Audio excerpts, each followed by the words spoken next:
अस्सलामुअलैकुम नाज़रीन, बहरान टीवी में भली कार मां मुबशर सोलंगी। सबका पहिरीं एक नज़र हेडलाइन ते। वज़ीर आज़म जी तुर्कमानिस्तान में यादगार गैर जानबदारी ते हाज़री। शहबाज शरीफ पारां आलमी फोरम में शरीक सरबराहन सां गॾु यादगार गैर जानबदारी जो दौरो। गुल रखिया पिया। वज़ीर आज़म अहम आलमी अॻवाननि सां 1-to-1 मुलाक़ातूं पिणु कंदो। पाकिस्तान कर्ज़ प्रोग्राम लाइ IMF जूं 23 शर्तूं मञी वरितियूं। ज़रनि मूजिब IMF जूं शर्तूं तवानाई, मालियाती, समाजी स्ट्रक्चर ऐं मॉनिटरी जे हवाले सां आहिनि। IMF जो चवणु आहे त हुकूमत यकीन ॾियारियो आहे त शुगर सेक्टर मुकमल तौर रेगुलेशन खां आज़ादु हूंदो।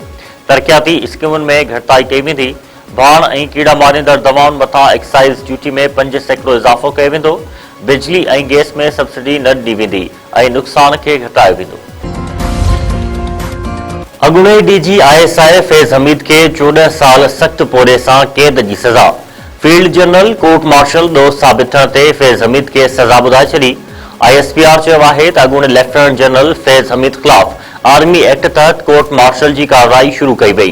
कोर्ट मार्शल 15 महीना जारी रहियो ऐं डिघी कानूनी कार्रवाई में जवाबदार समूरनि इल्ज़ामनि में ॾोही साबित थिया। ISPR मूजिब कार्रवाई दौरान फील्ड जनरल कोर्ट मार्शल समूरियूं तक़ाज़ाऊं पूरियूं कयूं। जवाबदारनि खे दिफ़ा जी टीम मुक़रर करण समेत समूरा कानूनी हक़ फराहम कया विया। फैज़ हमीद ख़िलाफ़ सज़ा 11 डिसंबर 2025 खां लागू थींदी। पीपल्स पार्टी जे चेयरमैन बिलावल भुट्टो ज़रदारी फैज़ हमीद बाबति अदालती फ़ैसिले खे तारीख़ी करार ॾेई छॾियो। बिलावल भुट्टो ज़रदारी चयो आहे त अॼु जो फ़ैसिलो वाज़े पैगाम आहे त फैज़ हमीद गैर कानूनी कम करे रहियो हो। उन वटि अपील करण जा फॉर्म मौजूद आहिनि। चंडीगढ़ में मीडिया सां ॻाल्हाईंदे बिलावल भुट्टो ज़रदारी चयो त ख़ैबर पख्तूनख्वा में गवर्नर राज बाबति बाक़ाइदा का बि ॻाल्हि ॿोल न थी आहे।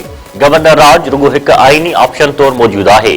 PTI पंहिंजे तरीक़ेकार सां वफ़ाक़ खे मजबूर करे रही आहे ऐं PTI जी सियासत पाण अहिड़ियूं हालतूं पैदा करणु चाहे थी।